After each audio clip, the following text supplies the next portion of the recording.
வணக்கம் நண்பர்களே, நான் உங்கள் காஷ்யப பி ராம்குமார், உங்கள் வாழ்வியலுக்கான வழிகாட்டி ஜோதிடர். இது நம்ம டிவைன் வேதா சேனல். வணக்கம்.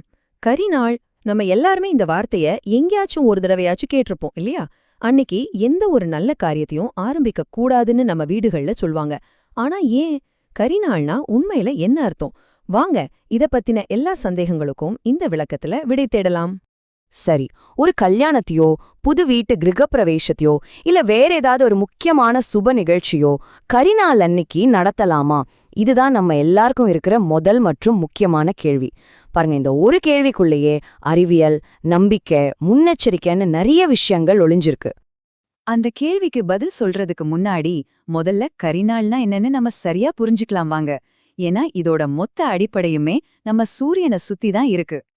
ரொம்ப சிம்பிளா சொல்லணும்னா, சூரியன் ஒவ்வொரு ராசியா தாண்டி போகும்போதும் சில குறிப்பிட்ட நாட்கள்ல அதோட பவர், அதாங்க கதிர்வீச்சு ரொம்பவே ஜாஸ்தியா இருக்கும்னு நம்ம முன்னோர்கள் ஒரு கணக்கு வச்சிருந்தாங்க. அந்த மாதிரி அளவுக்கு அதிகமான சூரிய சக்தி பூமியை தாக்குற அந்த நாட்களை தான் கரி நாட்கள்னு சொல்றாங்க. சோ இது வெறும் நம்பிக்கை மட்டும் இல்ல, இதுக்கு பின்னாடி ஒரு வானியல் கணக்கீடும் இருக்கு.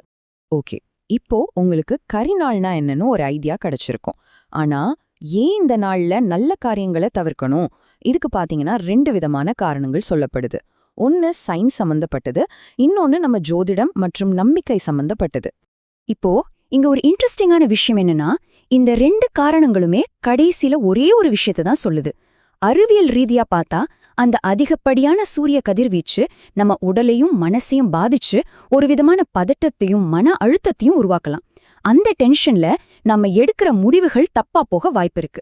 அதே சமயம் ஜோதிட ரீதியா பார்த்தா இந்த நாட்கள்ல தொடங்குற வேலைகள்ல தடைகள் வரும், நஷ்டம் வரும்னு சொல்லப்படுது. அப்ப பாருங்க, ரெண்டுமே சொல்றது ஒண்ணுதான்.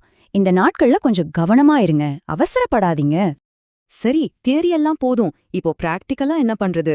நம்ம அன்றாட வாழ்க்கையில கரிநாளை எப்படி ஹேண்டில் பண்றது? எதெல்லாம் செய்யலாம், எதெல்லாம் கண்டிப்பா செய்யக்கூடாது? வாங்க இப்போ அதை பத்தி ரொம்ப தெளிவா பார்க்கலாம். முதல்ல ஒரு முக்கியமான விஷயத்த நாம தெளிவுபடுத்திக்கணும். நிறைய பேர் கரிநாள, ராகு காலம், யமகண்டம் கூட குழப்பிக்கிறாங்க. இது அந்த மாதிரி ஒரு குறிப்பிட்ட 1.5 மணி நேரம் மட்டும் இருக்கிற கெட்ட நேரம் கிடையாது. இது அந்த நாள் முழுமைக்குமான ஒரு கணக்கீடு. அதனால பயந்துட்டு அன்னைக்கு எல்லா வேலையும் விட்டுடணும்னு அவசியமே இல்ல. இப்ப இந்த அட்டவணைய பாருங்க, உங்களுக்கு ரொம்ப கிளியரா புரியும். நம்ம டெய்லி செய்யற வேலைகள், ஆபீஸ் போறது, டிராவல் பண்றது, தினமும் செய்யற பூஜைகள்னு நம்மளோட நித்திய கர்மாக்கள் எதையுமே நிறுத்த தேவையில்ல. இதெல்லாம் தாராளமா பண்ணலாம், எந்த பிரச்சனையும் இல்ல. ஆனா திருமணம், புது வீடு பால் காய்ச்சறது, புதுசா ஒரு பிசினஸ் ஆரம்பிக்கிறது, இந்த மாதிரி நம்ம வாழ்க்கையில ரொம்ப நாள் நிக்க போற ஒரு பெரிய அஸ்திவாரம் போடுற மாதிரி விஷயங்களை மட்டும் அன்னைக்கு தவிர்த்தா நல்லது. இதுதான் இதுல நம்ம கவனிக்க வேண்டிய முக்கியமான விஷயம். இன்னொரு விஷயத்தையும் நீங்க தெரிஞ்சுக்கணும். கரிநாள்ங்கிறது ஏதோ ஒரு பெரிய தோஷம் மாதிரி பயப்பட தேவையில்லை.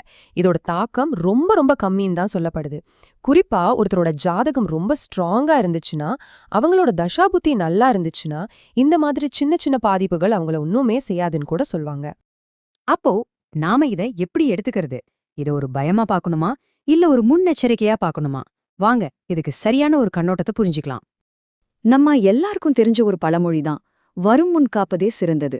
சிம்பிள், அதுதான் இங்க லாஜிக்.